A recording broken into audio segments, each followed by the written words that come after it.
At the Vault. Thank you for having us. Great to be back in Tampa. We're excited to have everybody here. We got some great announcement today. I'm joined, of course, I think you saw the First Lady of Florida is here with us. We also have our Commerce Secretary, Alex Kelly. We have the President and CEO of the Florida Chamber, Mark Wilson, President and CEO of Career Force Florida, Adrian Johnson. Senator Jay Collins from right here in Tampa, doing a great job. David Nicholson from TECO Energy, and Dominique James. She's a participant in the Hope Florida initiative. Before I get into that, we are in a situation in Florida where if you go back when I became governor 2019, we've had more growth in our economy here than every state in the country, except by a little bit Idaho as a percentage. Now, we obviously have grown a lot more in terms of real terms, but you've seen, really strong economic growth. That's generated a lot of opportunities for people, such that our unemployment rate has been lower than the national average for, I think, like the last 4 years, which is something that's really, really positive. We used to not necessarily outstrip the nation. Now we do, and so you're seeing that, which has been a big success. Another thing that Mark Wilson reminded me of is if you go back 2019 till now, there's 200,000 fewer kids growing up in poverty in Florida. And I think that's just a reality of we've actually had a good economy. There have been opportunities for people. We've stood by that. Education opportunities, which is really significant. So, and we've been ranked #1 economy by both CNBC and by U.S. News and World Report the last 2 years. And that wasn't always the case in Florida. If you look at our budget, since I became governor, if you take all the debt that the state accumulated over 180 years, we've retired 41% of that just since I've been in office. And so that is actually running surpluses, paying down debt. We even did an accelerated debt repayment program so that we retire it earlier for cheaper and then save hundreds of millions of dollars for taxpayers on interest costs. And that's been something that's been a really big success. So our debt per capita is the lowest in the country. And I think your share as a Florida resident, if we just divvied it up and sent everyone a bill, which obviously would never happen, but if we did that, I think it'd be like $400 per person. Now, if the federal government decided to divvy up the national debt and send a bill to every American, it'd be over $105,000 that you would owe as an American for that, and unfortunately rising every day. So we've done really well on that, but also on surplus and reserves. We've nearly quadrupled the rainy day fund since I've been governor. When I came in, I think it was about $1.5 billion. It's now getting close to $5 billion. So we're maybe even more than that. I gotta look at the latest figures. So that's part of it is, you're doing things well, but then you do have that cushion there. And then we have many billions of dollars in addition to that in reserves and have had these really strong surpluses. But, we're running these surpluses and, you don't want to run deficit, obviously. We have to balance our budget in Florida, so it doesn't even come to that. But you also don't really want to run, too big a surplus, because then it's like, okay, well, what you should be tax relief, all this stuff. And we have done record tax relief. Now, we don't have income tax, and we won't have one. But, and so it's a little harder to find, because if we had income tax, we would just cut it or try to eliminate it. So we've done all kinds of tax relief, billions and billions of dollars, which has been good, and it's been helpful. But we also took the opportunity to do things that the state needed to be done, not recurring programs, not creating, dependency, but like, what do we need? So we've accelerated a lot of infrastructure projects, a lot of these road projects.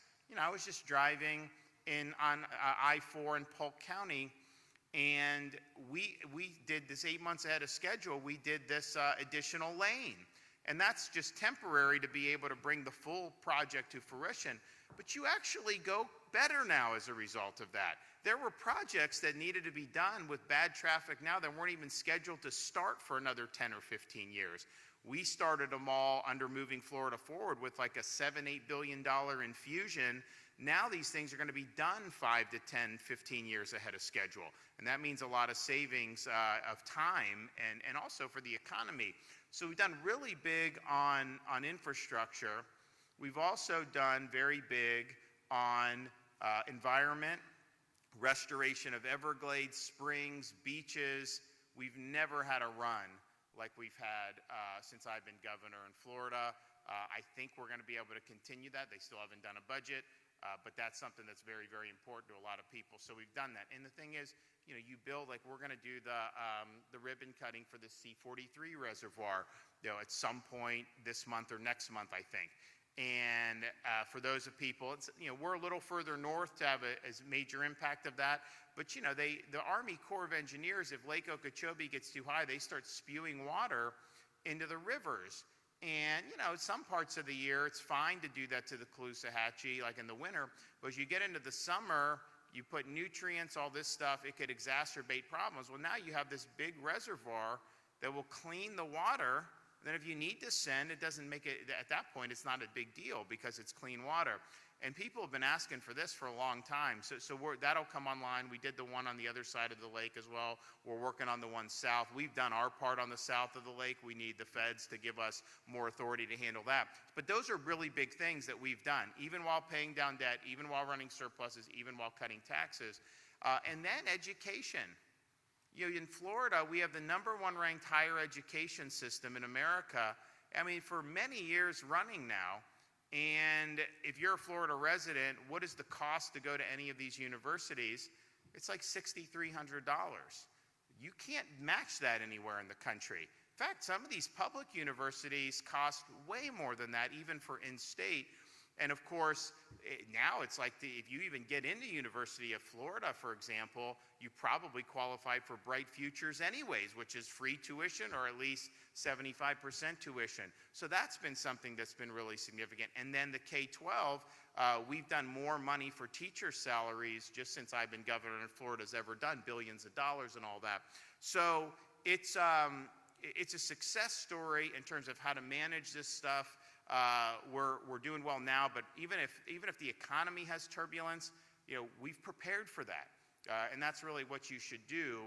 Now, we're always looking for ways to do even better. That's one of the reasons why we've unleashed a state DOGE team on our universities to be able to identify ways that we can do. And unfortunately, you know, there have been federal grants that have been authorized. Not, you know, we weren't involved in my office. You know, some of the DEI stuff. So those have been canceled, sent back to Elon. There's also been other things that we've done. You know, when Biden was president, he put in, they did this infrastructure bill, and you get the bill, and they try to give you money, but then you got to jump through all these hoops. Like I have to monitor tailpipe emissions for Florida drivers. I am not doing that. I'm not doing the woke roads. I'm not doing any of that. And so we rejected. Well, when our Florida Department of Transportation told them, hey guys, we're rejecting the highway money, you guys take it, they didn't even know they didn't know what to do because no one had done that. And there was other money, hundreds of millions, almost $1 billion total and all this stuff during those Biden years that we didn't utilize or that we didn't want to utilize because, first of all, to change your behavior just to get some crumbs from the federal government, that's not what you want to do. And so we said no. So Elon was like, hey, we'll figure out a way. They got a guy on Treasury on the phone, and within a day they got it done, and we were able to help with that. But we're also doing that, looking very seriously at all our universities, as well as state agencies using artificial intelligence, because we do this as a matter of course, but you know, you have some technology that can be put to use. So we're doing that too. We've done a lot since I've been governor anyways, but we're also working with local governments. A number of local governments have volunteered to have DOGE efforts on their county or cities. A number of them do not want to volunteer for that. And so we're working to hopefully get some more prescriptive authority to be able to do. I mean, I think, you know, did you guys see the headline? Someone was passing it around, Tampa Bay area homeowners, 23% property tax increase. And I'm just thinking to myself, why would you be having to pay more property taxes? And so these local governments, I think, when property values go up, they can change assessments, they can get in more revenue. You know, it's interesting, if the housing market tanks, are they going to rush in to revise your valuation downward?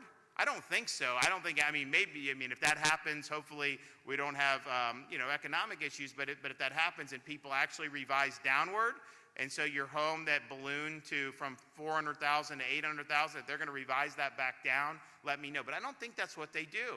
I think they'll keep it there, and it really pinches a lot of people. So you see that, and you're just like, man, what are they doing with the gusher of money? And I tell you, I think a lot of these local governments have spent too much money over the past 4 or 5 years. So the question is that the level of spending we want to continue to see, or do we want to go back to a more moderate level? Obviously, we'll do public safety and education and that, but I think there's been a lot of bureaucracy and bloat that's grown up around that really isn't necessary for taxpayers, because if we don't think some of that stuff, the bureaucracy and the bloat is necessary, then you have an opportunity to relieve burdens on property tax. And so we're working very hard on that. I think you ought to be able to own your home. To say that you buy a home and then every year for the rest of your life, they're just going to keep sending you a bill, and you could pay taxes for 30 years, and then somehow if you can't afford it one year, they're going to come and take your property? That's not the American way, and it doesn't need to happen in Florida, given that we have all these other sources with the visitors and people that are doing all those other things. But the DOGE, I think, is really important to provide clarity and transparency on what's going on with local governments, and to show that this property tax, the property tax relief, is not only necessary, but it is feasible as well. So we're working on that, and we're proud of that. Another way that we've saved money is not by creating a new program, not by asking for more tax dollars to try to solve social problems that tax dollars have not been able to solve in the past, but to actually reimagine what our existing agencies are doing. And that's really the genesis of Hope Florida. And you'll actually hear people say, oh, Hope Florida, the Hope Florida agency, it's not an agency. If you don't know that, you're ignorant. If you're writing that, then you're doubly ignorant, because it doesn't take long to figure this out. It's not a bureaucracy. It's an approach to how government agencies should serve the people that they represent. For too long, you've had agencies, particularly when it comes to means-tested benefits, their job, if you're in one of those positions, to process benefits, figure out what people are qualified for, get them on benefits, and to try to do that. And I understand that. That hasn't been very successful at really broadening horizons. And so Hope Florida takes that old, outdated approach and transforms it, so the folks that are in there now interacting with people in need, their job's not to just try to get them on all these programs, or even the job is in some ways to avoid doing that if you can, but to link them with all the resources that we have in this state exterior to government. And that means the faith-based community, that means the business community, that means the charities, and that means, of course, individuals who do volunteer. So that's the genesis of it, because if you do have somebody in need and the call goes out, and I'll talk a minute about how that happens, the call goes out in the community, if you have a church to come and help a single mom, chances are they're going to have a better chance to get on a pathway to self-sufficiency rather than just interaction with the bureaucracy.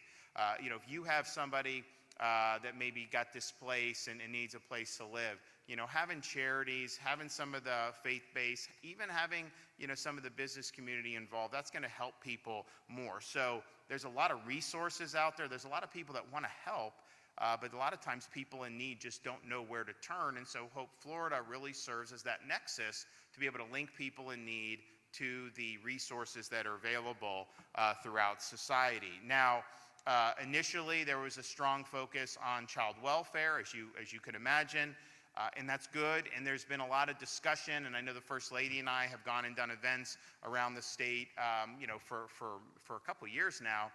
And there's naturally a focus on people that are in need of food, in need of shelter, in need of child care, a roof over their head, all these things. And that's important to meet those immediate needs. But to truly get on a pathway to self-sufficiency, it's not just that you have support from the community and you're not relying on government. And in fact, Hope Florida, there have been 30,000 people that have gotten off means-tested government assistance that saved the taxpayer over $100 million annually. And I think you have a potential to do even more.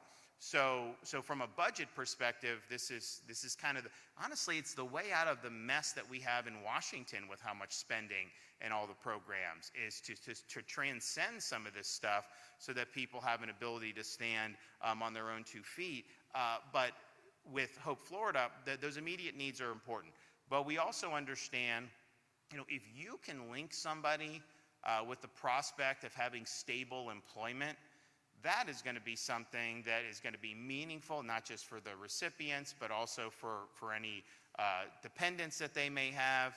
And that could be a lifetime worth of earnings that can really make a difference. And not everyone has skills to fit the jobs that are available. And Hope Florida does work to link you with the available skills that you can do. But certainly, there are jobs available. There are businesses that want to hire people that work hard. But a lot of times, folks don't know where to turn, and they just don't know what's all out there. And so that's really where Hope Florida's partnership between Career Source Florida and the Florida Chamber of Commerce comes in. This partnership has allowed Career Source to identify businesses that are now part of the Hope Florida Employment Referral Network. And as of today, we can announce over 500 employers are offering job opportunities just through the Hope Florida initiative alone. These are companies that have volunteered to work with Career Source to share job openings with Hope Florida participants who are looking for work.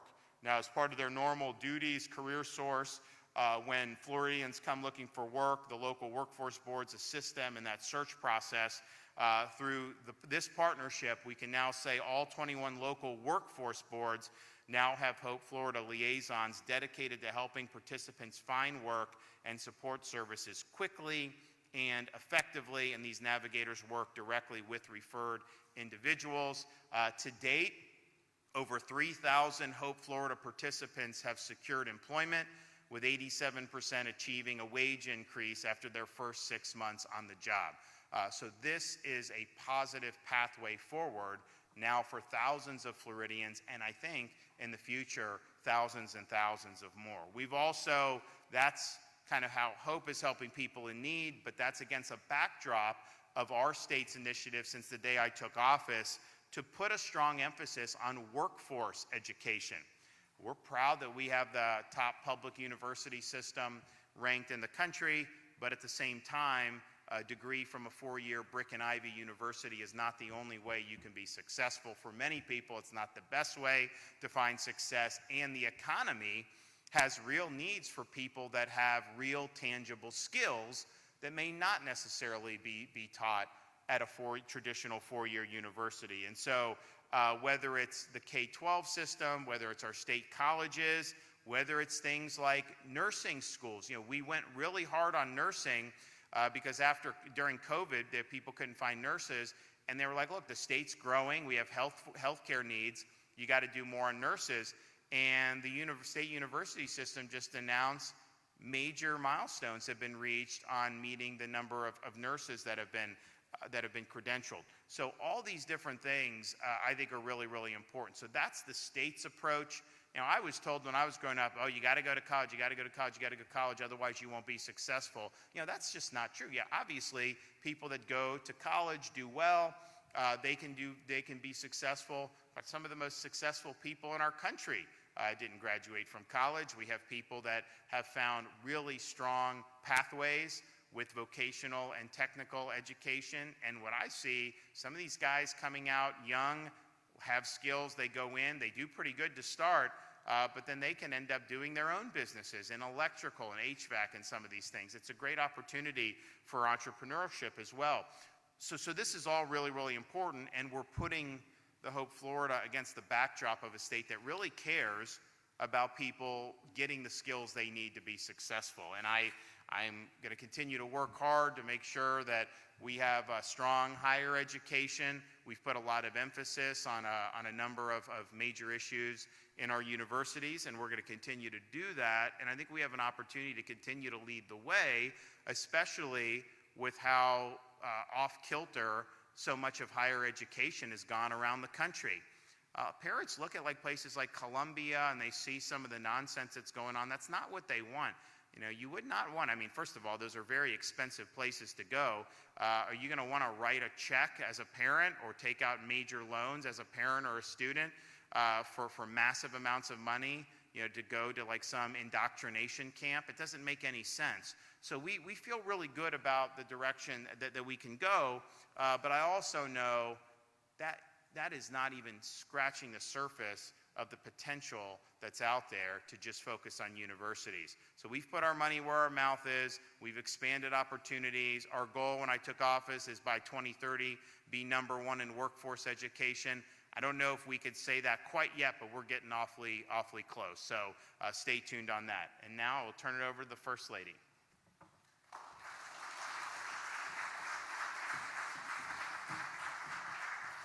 Thank you. I appreciate that, and it's good to see everybody. The governor said something a second ago that I think is so true. He said that, we really do care.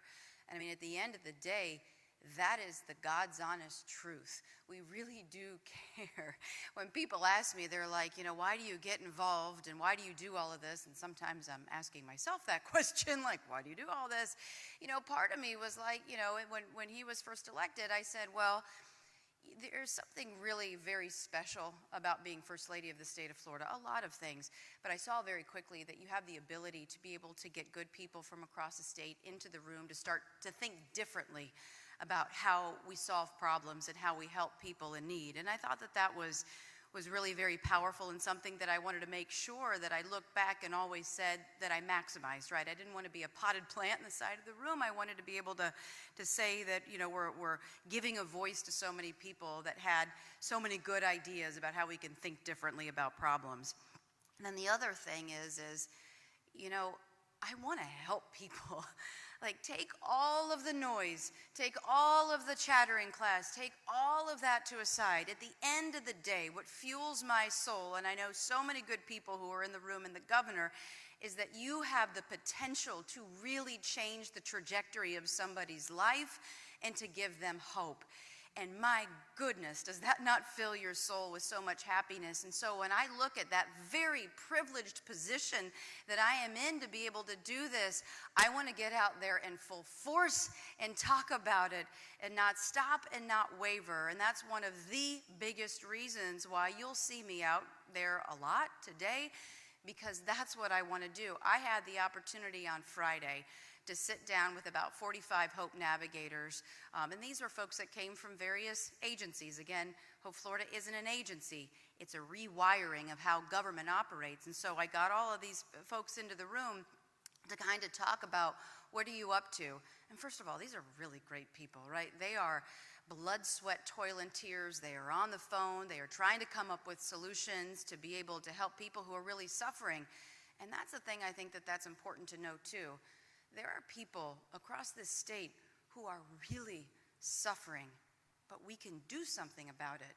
There's a story very true of an 80-year-old sitting in their car, homeless, on oxygen, didn't know where to turn, didn't know where to go, alone.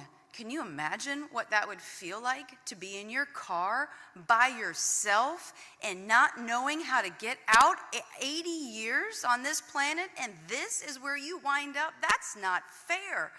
If the faith-based community, the private sector, our great navigators knew these people were out there, and as we are learning that they are, we're going to do everything in our power to get you out of your car, to get you help, and to give you hope that this isn't what you deserve. After a lifetime, you deserve way better than this. There's another story of a single mom of 8 kids, 8 very young kids. Didn't know what to do, was fleeing a really bad situation, and showed up at the front doorstep of our Hope Navigators. Didn't know what to do. didn't know how to take care of her kids, wasn't even in a position to start talking about education. She was fleeing a really bad situation. So the Hope Navigators triaged a plan, and they didn't just do it within government. They went out to all of the available assets that they could find. The faith-based community, the nonprofit said, we have to rally around this mom who has babies. She's trying to figure it out. What is she supposed to do? Go to the white pages or the yellow pages? That's how you know I'm dating myself, because you don't do that anymore. Whatever, you can do that. So you go to, what are you supposed to just get on Google and say, okay, I've got screaming kids over here. They're hungry, they're tired. We don't have a place to put our heads down. I'm in my car. I've got my suitcases. What do I do? Where do I go? And I would say it's incumbent upon the media who are here today. Give the phone number. If someone is suffering and they don't know where to turn, it is so easy to give a phone number, to give a lifeline to help and hope for people who don't know where to go and don't know what to do. And like I said, this is a rewiring of the way that government operates. And some people might not like it. They might not like that the faith-based community is getting involved. But it's the right thing to do. And it's also from a taxpayer's perspective. Think about this. That's free help. That's their mission in the church, is to be able to support some of the most vulnerable people in society. So why would you not want to embrace them and bring them into the equation? Imagine, too, the emotional connection, because I think a lot of times folks get caught up in the numbers and they look at, okay, whatever the calculus is with budget. How about the human component of it? Imagine what happens if you have somebody sitting home by themselves, a veteran who's fought for this country, who has dang near given their life to defend what it means to be an American, but they feel forgotten and they feel alone. Imagine what it would be like for the faith-based community to knock on their front door, have a plate of lasagna, have a casserole, whatever it might be, and say, I want to tell you, thank you for what you did for this country. You are not forgotten. We appreciate what you have done. That is so powerful. That's what we're doing here. It's so, it's so common sense. It's so special. It's so unique. It's a model for the nation. Instead of saying, here's a handout, let's give you hope and a hand up to live up to your God-given potential, because I'll say this, and he talked about it, meeting immediate needs is so important, right? If you're struggling and you don't know what to do, the emotion of this, especially if you're a mom or a single dad and you're trying to figure out all these pieces, to have somebody show up and say, I got your back. We're there, we're gonna put it together, we're gonna figure it out. That does so much to give them a lot of hope. But then I think it's important to know that that doesn't end there, and it takes a hot minute, right? Like to be able to get to economic self-sufficiency or prosperity or purpose or whatever the end goal might be for you, right?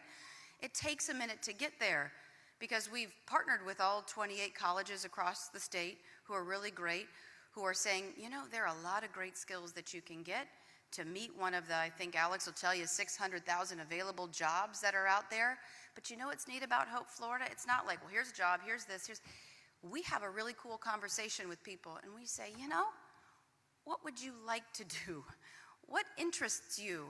What do you think you would like to do? And then here are the skills that you can get to be able to get a job to help you live up to your God-given potential, and at the end of the day, be happy.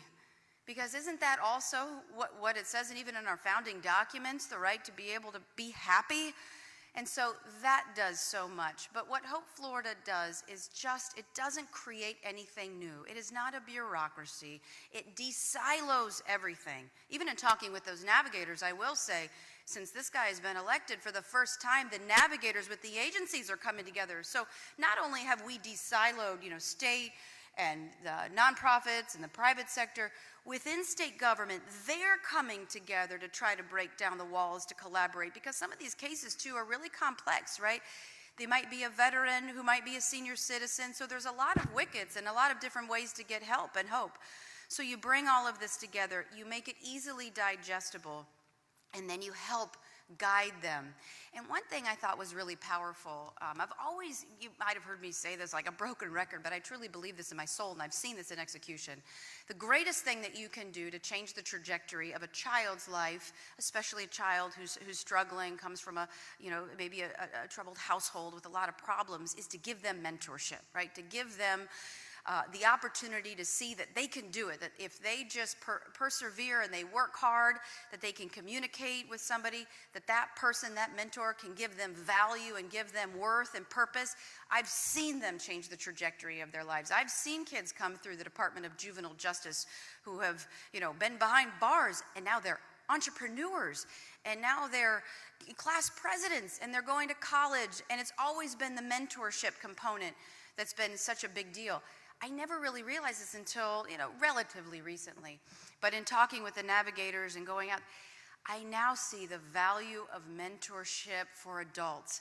Just because you turn 18 doesn't mean you don't need someone fighting for you, right? Your young mom, a senior, whatever it might be, to have the avenue to be able to talk to somebody, to help give that individual a path, and that you can't even put a dollar amount on any of that.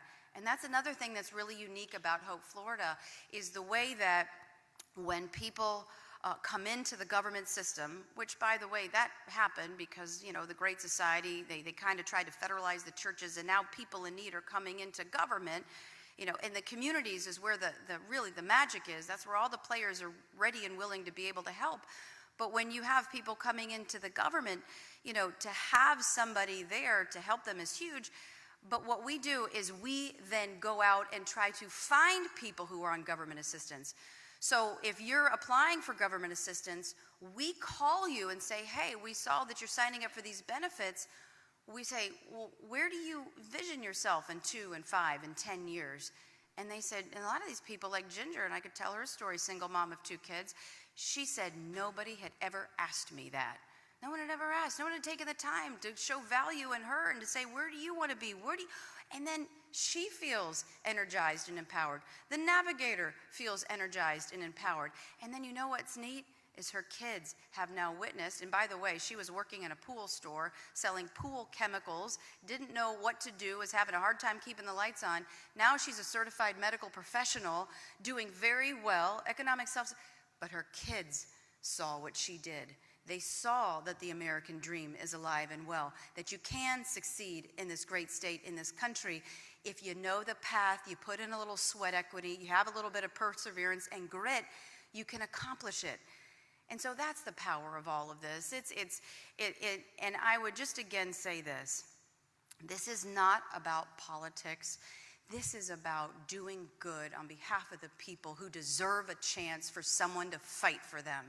And so I particularly am very honored and humbled to get up here to not only fight for those who really need help and someone to fight for them, but all the other good people who have been in the arena and they are fighting for individuals, the faith-based communities, the nonprofits, the private sector, who in their soul believe what they're doing is a good thing. And so I'll just say, no matter what, we're just going to double down on hope, and we're going to continue to do good on behalf of the people of this state. All right, Alex.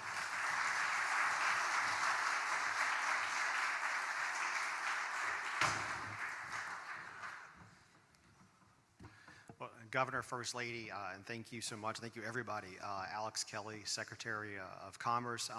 I'm grateful for this opportunity to be here with you today. Governor, for your leadership, First Lady, for yours, and just to really thank you and for all the tremendous efforts that you've done as part of Hope Florida, and really just to share some insights.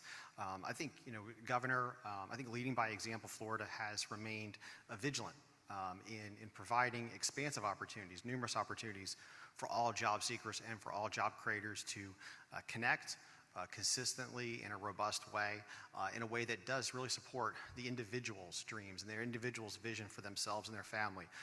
The Career Source Florida network, led by Adrian Johnston, the Career Source Board, which I'm a member of, and Florida's 21 local workforce boards play a vital role in connecting job seekers with employment and career development opportunities, and job creators equally with qualified skilled workforce. The Career Source Board, Florida Commerce, we have collaborated to support alignment with the Hope Navigators at each board. And Governor, you mentioned this dedicated counterparts for the Hope Navigators to ensure there's that consistent connection, that consistent sort of handoff and relationship, and really following that individual on their pathway to self-sufficiency and staying with them, being a reliable, consistent voice for issues related to training, education, job counseling, and ultimately job placement. Governor, you cited some of the numbers.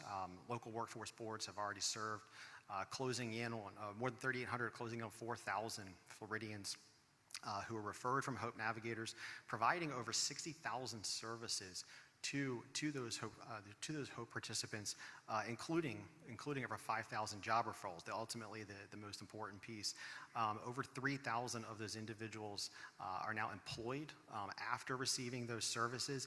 And Governor, you said 87% of whom have seen wage gains, and not just wage gains, not just earning gains, but depending on their situation when they first came into the Hope program, somewhere between a $13,000 to $24,000 a year increase in their household income, which is significant and confidence building and life changing. And additionally, as was mentioned, with the leadership of the Governor and First Lady, the Career Source Board, Florida Commerce, by really working with partners like Mark and the team at the Florida Chamber, with TICO, with many partners in the private sector.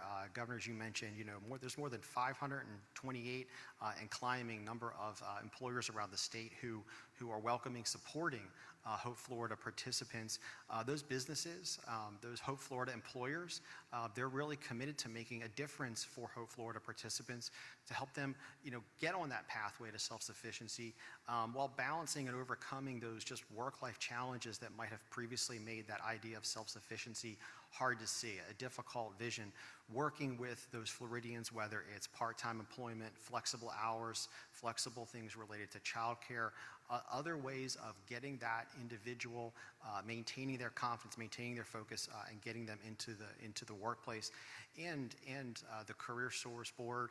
In fact, tomorrow Adrian and I will be at the Career Source Board meeting where we're going to continue to approve next year's plan for continuing to support the Hope Florida initiative, continuing resources that for businesses who want to participate but maybe haven't yet participated, and maybe you're thinking that they might need help with things like financial support and funding for job training to make sure that they do a great job supporting Hope Florida participants. Those resources exist, and we'll continue to work together. And so again, just Governor, thank you for your leadership. First Lady, thank you. And I think it's Mark Wilson. Okay, Mark, come on.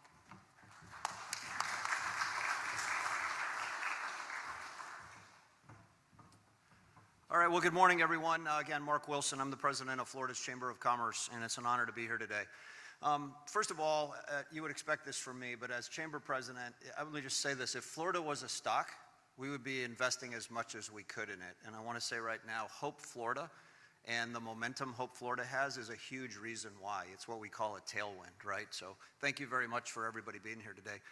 Alex, also, I can't help but acknowledge you're the Secretary of Commerce, and you got to think Hope Florida in many ways is an economic development strategy, right? It's taking employers who need people to work, and it's taking people who may have lost hope, who now know about the hope of getting job training and getting an opportunity. And so thank you very much. It says a lot that the Secretary of Commerce would be here for this. Governor and First Lady, let me also acknowledge what you two have done since you showed up is nothing short of miraculous. We have right now the 16th largest economy on the planet. Florida's economy is bigger than Saudi Arabia's, and it has a lot to do with this guy right here and the policies that he's been able to bring forward.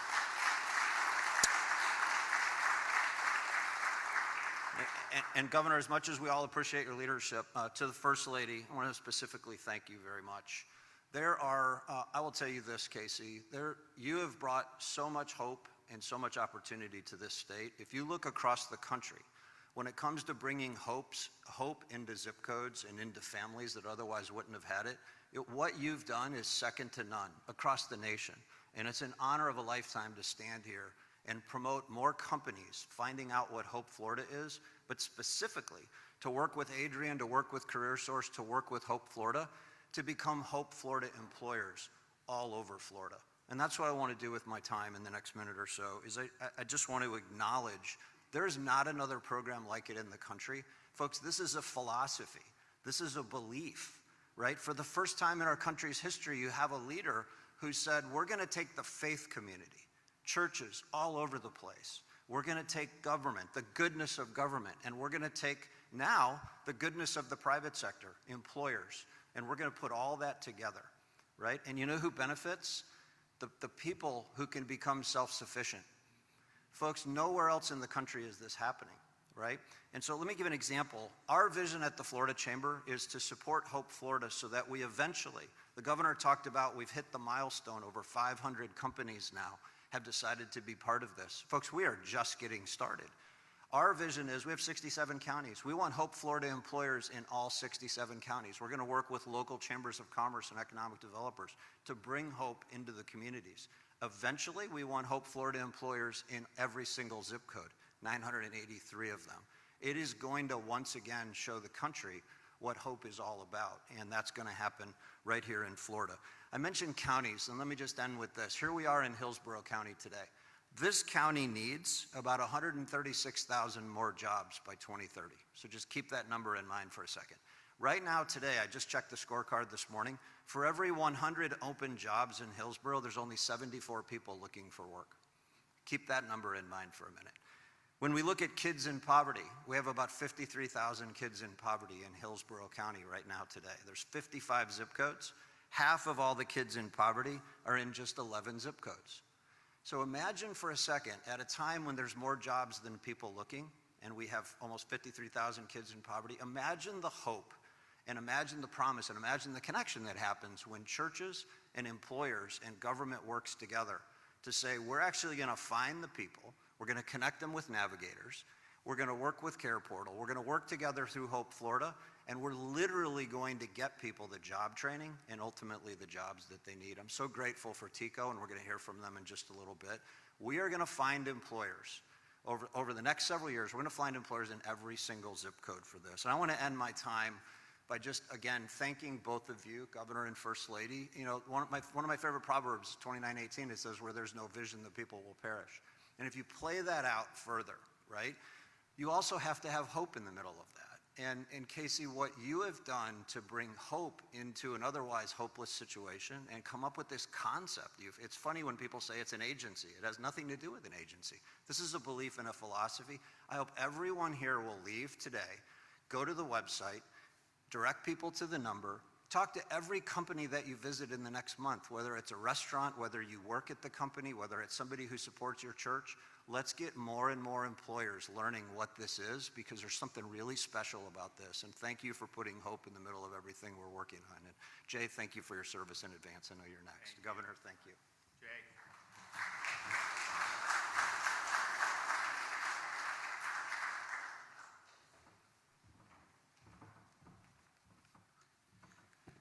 Well, good morning. It's always great to be here. James, thank you for what you do here at the Vault.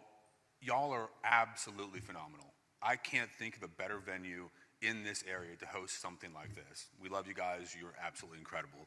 It's nice to see so many friends and family and people that we really care about here in the community, so thank you for being here. Mr. Governor, First Lady, Alex, Mark, thank you for what you do. Thank you for bold, decisive, focused leadership. We know that leadership matters. As a military guy, I've seen good leadership, I've seen bad leadership, and I know it when I see it. America knows it when they see it. And in Florida, we dang well know what we're looking at because we are leading the nation in so many ways. In this country, work has never just been about a paycheck. It's about pride, direction, dignity. It comes from living your life on your terms, owning what goes on. Growing up, many of you have heard me say this, I went through some hard times. I was born to a drug-addicted child. I was adopted by my grandparents. I lived through our family losing our farm.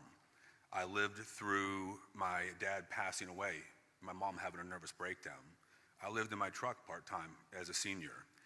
And I can't help but smile because sometimes God put things in your path to grow you through those hard times.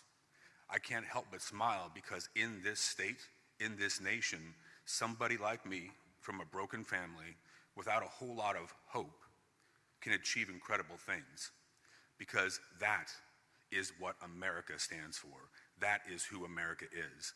The most powerful word in the English language to me, is tomorrow, because endemic to that is hope.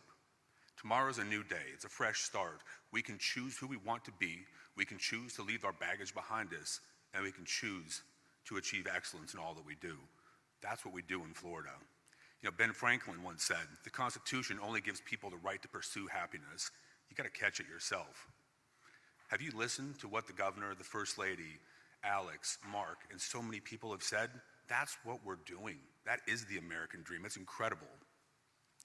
Hope Florida Commerce, the Chamber of Commerce, when we collaborate, when we realize that the government will never be the solution to the problem, frankly, the government makes up a solution, causes two problems quite often, and then fails in all three. But here, and what Hope Florida frankly represents, is a level up on what government should do. When we realize that the government is not the solution, but working by, with, and through our communities, our leaders, our churches, across all faiths, that is how we solve problems. This is a level up on what government should be. And you know darn good and well it's going to come from a state like Florida under leadership like Governor DeSantis and Casey, because we do care. When you look at our government, you look at the people who are in charge, I promise you, we wake up and we go to bed and we are thinking about how we leave things better than we got it. Because ultimately, it's not about us. It's never been about me, it's about we. It's about we the people. It's not politics, as the First Lady said.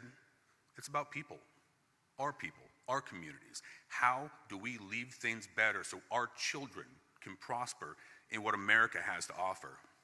To our veterans, what I'll tell you is, y'all, it's the same mission. The battlefield changes. We drive ourselves for excellence each and every day, and tools like Hope Florida are ways to renew your focus in how we want to work around the government, how we want to solve problems in the community, and who we want to be.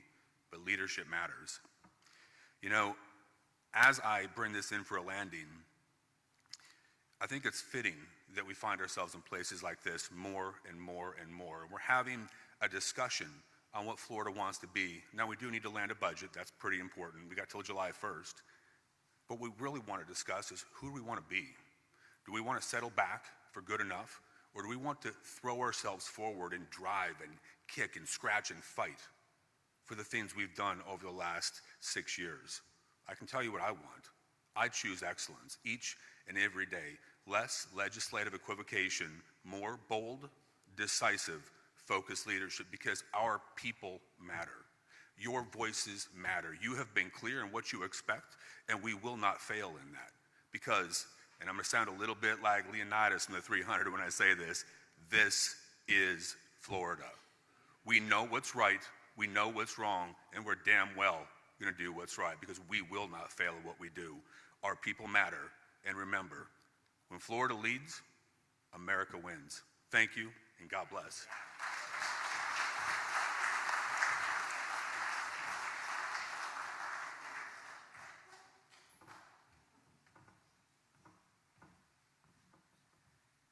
Hello, I'm David Nicholson from TECO. In many ways, a representative of the private sector and what the private sector can do through Hope Florida. So Governor and First Lady wanted to just thank you for the emphasis that you put on resiliency, prosperity, self-reliance, self-sufficiency. And First Lady, you've been a champion for the most vulnerable, whether Floridians are suffering in the aftermath of a hurricane, which is really important to our business, battling illness, or have fallen on bad luck. You're their champion and their advocate. And what's so great about Hope Florida is it's built a pathway for Floridians to find prosperity through economic self-sufficiency. At Tampa Electric, we share that vision, and we want our communities to have a hope for a brighter future. Our primary business goal, of course, is to provide and deliver safe, reliable, and affordable power to the communities we serve. But our service to the community doesn't stop there. Each year we invest hundreds of thousands and millions of dollars in shareholder funds, in events and organizations, but more importantly, our employees invest tens of thousands of volunteer hours to help our communities. At TECO, our investments are, we look for investments that align with our philanthropic priorities, which are promote prosperity, elevate education, champion conservation, and care for our communities. And Hope Florida fits every one of those. And we know it's an important step towards economic self-sufficiency, gainful employment. We've talked a lot about it. So we are proud partners with Career Source, Hillsborough, Pinellas, and we work together to connect individuals who need a job with flexible employment options that are available. And I'm proud to say that we're one of those 500 employers that have become a partner with Hope Florida and the Employee Florida system. And part of what I want to do today is to encourage other employers to join us and join Hope Florida in that journey. We're proud to share Hope Florida's vision, and we believe that Floridians deserve the opportunity to achieve their highest potential, and we're honored to be part of this program that helps them get there. Thank you. Thank you.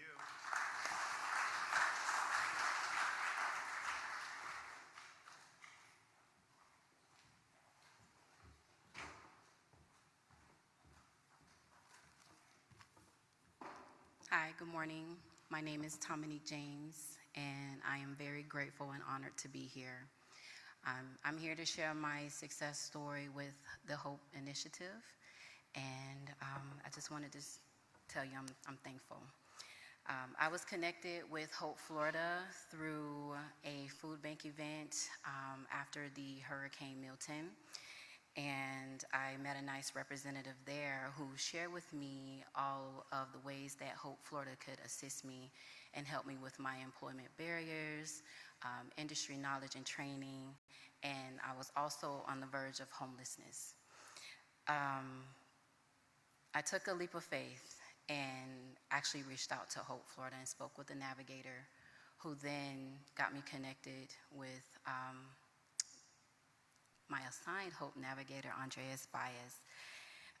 And with that, he began to help me to see that there is a light over the barrier. I can continue on. Unemployment will be a thing of the past. And so he began to help me with my resume, updating it, making a more marketable one, assisted me with mock interviews to help me prepare because I was afraid.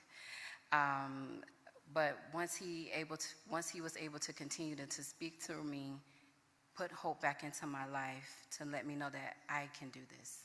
You're not alone in this journey. And so he began to share with me positions, a list of them, and all of them were very interesting. However, there was one that really stood out to me, and it was a career coach. It stood out to me because I wanted to help others come from the situation that I came from and continue on that legacy with Hope Florida. It's just been a difficult journey during that time, and I'm very glad and I'm thankful for what Hope Initiative has done for me and my children. It has brought back restoration into my life of peace, stability, hope, faith. That's one thing I did not give up, and I'm so very, very grateful for this opportunity, and I'm very thankful for this initiative.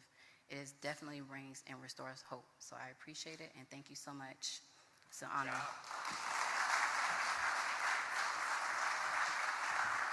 Well, great job. Thanks, everybody. We're really excited to bring more employers on and have them a part of this. There are definitely positions in Florida that are available, and we want to link people up with that. I would also just point out, just because we have Tico here, then we also just heard about after the hurricanes last year. We are approaching hurricane season, and I think that we're due for a break. But the minute you start saying that, I remember when Hurricane Ian came at the end of September 2022, it was like they were saying in June or in about this time, probably May of 2022, going to be the worst hurricane season ever. Then it was like almost the quietest. It was very quiet. And, June, July is not usually very high for it. Anyways, you can get them. As you get into August, particularly mid-August, the frequency of it happening, and then September and early October, probably mid-August to mid-October is kind of the peak, with September, probably late September is the absolute peak. So we get in August, nothing. First week of September, nothing. Second week, nothing. And then it's like, then people started saying, oh man, we're not going to have anything. That the minute you start saying that, that's when you can't. So we'll see what happens in terms of this year. I definitely think, particularly the west coast of Florida, could use a break, but the reality is we're going to continue to be prepared. You hear these different things. I know the media is trying to make an issue of FEMA, this or that. Just know in Florida, our preparations and our immediate response always assumed FEMA wouldn't be there for us, okay? Now, there are different programs where you can apply for individual assistance, reimbursements, basically tapping into the bank account for the programs that are there that we utilize and encourage individuals to utilize if they're qualified to do it. But in terms of preparing, all the things that you've seen over the years in Florida, the rapid power restoration, that's not FEMA, that's our providers really taking it seriously. And it's not just the TECOs and the Dukes and the FPLs. You had the electrical co-ops. A lot of these are rural co-ops. They got the power back on after Milton faster than anybody. It was amazing. You have some of the municipals that have done a much better job. So I think that's a very good culture to try to restore services. It has nothing to do with FEMA. The immediate first response, we do have these urban search and rescue teams, which are technically mobilized under DHS, but these are all Florida people, right? We're bringing them from Miami, Orlando, these places as well. But we have great first responders locally. We put all our state assets, whether it's Highway Patrol, FDLE, Fish and Wildlife, National Guard, State Guard, you name it, we do that. And then once if you have something like the bridge in Pine Island, we went in and did it. We didn't ask for the federal government to pay for it. I didn't know if they would pay for it. And quite frankly, with Biden, I assumed that they would not want to help us with that. So we just did it. And, we rebuilt the bridge in 3 days through our State Department of Transportation. Same thing with the causeway. Same thing when you had Helene hit and you had all this debris everywhere. And, the debris, a lot of times the debris will take a long time. We wanted to try to facilitate locals to do more. When it became clear that we were going to get Milton, we sent in a lot of state assets. I pulled all these people off their jobs for Department of Transportation. We sent all these dump trucks to Pinellas County and Manatee and these places moving debris, and 24/7. And when they tried to lock us out of the landfill, we broke through and kept using it and kept doing it. I mean, that was just something we had to do. And I do think the debris mission overall has gone better than they have in other hurricanes, because I think, again, there's a culture of that. But we were prepared for that one. Then when Milton came, it disabled the Port of Tampa and the Manatee for a time, which is where the fuel comes in. So we have contracts, so we set up these gas stations. Like, we're literally setting up these things. People coming in and getting gas. It was free too. And you were able to do that because we had a couple days where, we weren't sure that some of these stations were going to do. So all the core things that I think people look to are locally and state executed.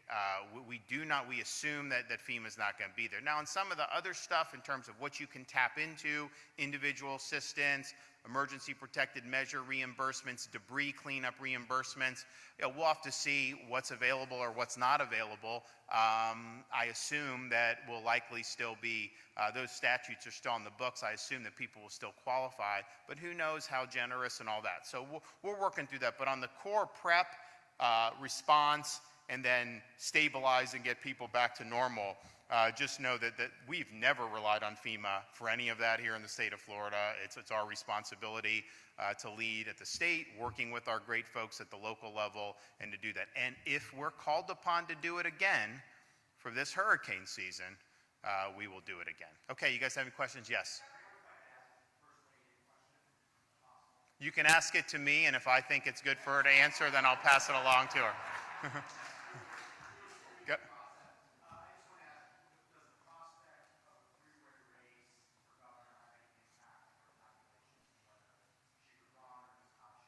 Oh, you mean like having an independent run? Well, I'll let her come and take a swing at us if she wants to, but here's the thing.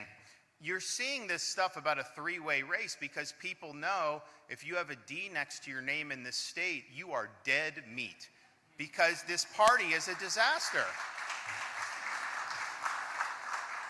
And if you look at all the things that we've done, you know, the Democrat Party in this state fought us tooth and nail on having the state open during COVID. They did not want your kids in school. Their main apparatchik, the teachers union, sued me in June of 2020 because they wanted the schools to be closed. I wanted your kids in school. They fought us on school choice. We've got 500,000 people on scholarships now. The Democrats opposed it. They fought our efforts to protect parents' rights in education. If it was up to them, you'd have first graders being taught that they can change their genders. That doesn't fly in Florida, but if they had their way, that's what would happen. We were the ones that led on restoring Everglades and doing the bee tree nourishment, all the things that have made such a big difference and we continue to do. Not them. We were the ones that have led on infrastructure, making sure we're having roads and all these things completed ahead of schedule and accelerate. You know, that was us. We were the ones that refused to indulge on weak-on-crime policies that were sweeping this country just a couple years ago. They wanted no cash bail. You just keep letting people out. They wanted to have California-style policies. You can steal $999 as long as you don't steal 1,000. Just take what you want. That's the type of stuff that they wanted. And so I think what you're seeing is you're seeing an effort for people to try to think if they remove that albatross around their neck, then somehow they're going to be viable. But here's the thing, you know, you can dress it up any way you want. If you put lipstick on a donkey, guess what? That thing's still a donkey. You want to go? All I have to say is preach, brother. I mean, it's true, we got to save the Free State, but I would just say this, like, we literally just went through an election cycle, right? We're 100 days into the presidency, and you talk to a lot of people around the state, and they are so tired of politics. They want people to actually do their jobs. Like the great senator said, pass a budget. What a concept. Drives me a little bit crazy, and I think you hear this all the time too about these career politicians. There's really two types. One, they go around and they're going to tell you all the wonderful things that they're going to do, right? I'm going to do this, and if you vote for me, I'm going to go fight for this. I'm going to fight to double down on the Free State, everything that the governor has done. And then they get into office and they go rogue, and they tell you all the reasons why it can't be done, or they find that these special interests over here, maybe I'm going to align myself a little bit more with them than I am the people who actually put me in office. And then there are other career politicians who go out there and they tell you, I'm going to fight, I'm going to do all these things, I'm going to stand with the governor, I'm going to fight and keep the state free, I'm going to go battle the swamp up in Washington. And then when they actually get into a position, they decide, well, actually, I'm going to use it to subsidize myself to run for another office, because it's not about doing the job that you told the people that you would do. And at the end of the day, the people sitting in this room and the people across the state of Florida and beyond want good policies that matter to the people. All right. Yes, sir.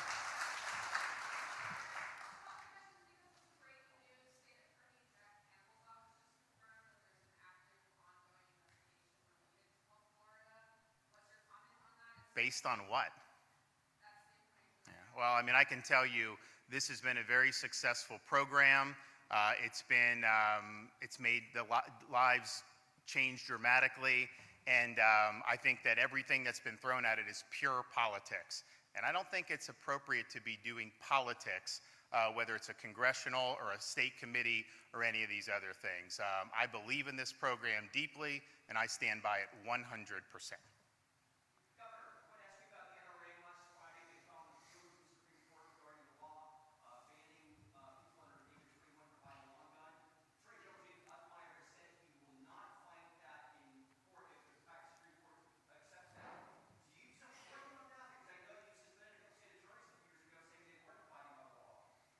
Yeah, but that's a different situation. So you have an obligation to support and defend the Constitution. And there are times when you have to make judgments about that. Now, those state attorneys were basically saying they didn't want to enforce statutes that the legislature had done. They made their arguments as to why, but ultimately, I didn't find those arguments to be persuasive.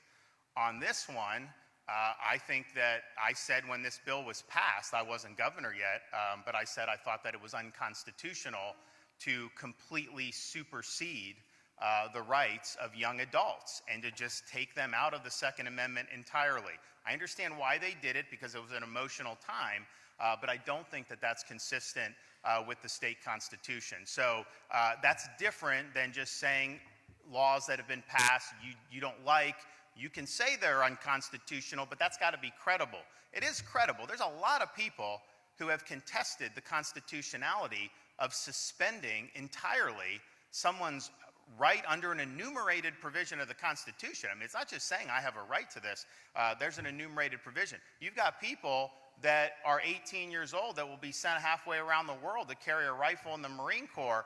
Then they finish that and they're 20 and they can't buy a rifle to go hunt. I think that that's a big problem. So I was against it on constitutional grounds at the time, and I think it's a good faith position.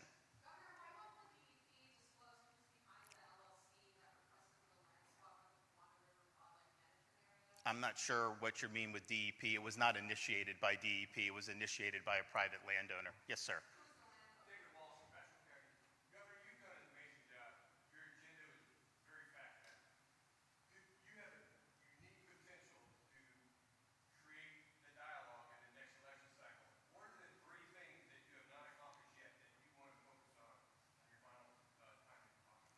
Well, I think one you've been hearing about is property tax relief.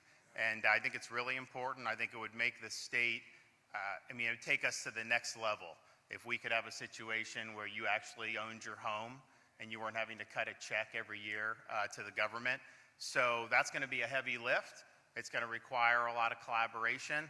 But ultimately, I think we're on the right side of the public on that.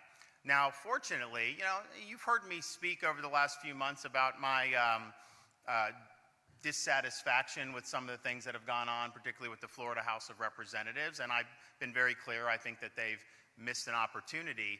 But I also will say, I called the special session for immigration enforcement in January. We got that done against some opposition, but we got it done. We're now leading the country in working with the Trump administration to enforce immigration laws. In fact, of all the agencies that are signed up on 287G, more than half are from Florida. So that's going to be something we're going to continue to do. I think it's really important. I know a lot of people fought us on it, but we need to continue to lead on that and do. So we got that. We also got the reform of the petition process to ensure the integrity of that. I think it's really important. I think it's something that's very meaningful, and that wasn't easy to do. We had a lot of opposition to that, but we were able to get it done. The other thing that I'll be signing soon is relief from the condo crisis. You had people that were going to be forced out of their condos potentially because of legislation that had come down the pike, and I think that that's something that needed to be done. Should have been done in January, but we finally got it done. So we're still getting important things done. Now I will say, when I ran in 22, I laid out the most ambitious agenda in the country, and every single thing I told you I'd do, we've done. 100%. And then some. You got a bonus on a lot of this stuff. So that's really what it is, over-delivering. We've done that. We're going to continue to do it. There's always more issues that come down the pike, but the things that I promised, I'm happy that we were able to deliver. Thanks, everybody. God bless you.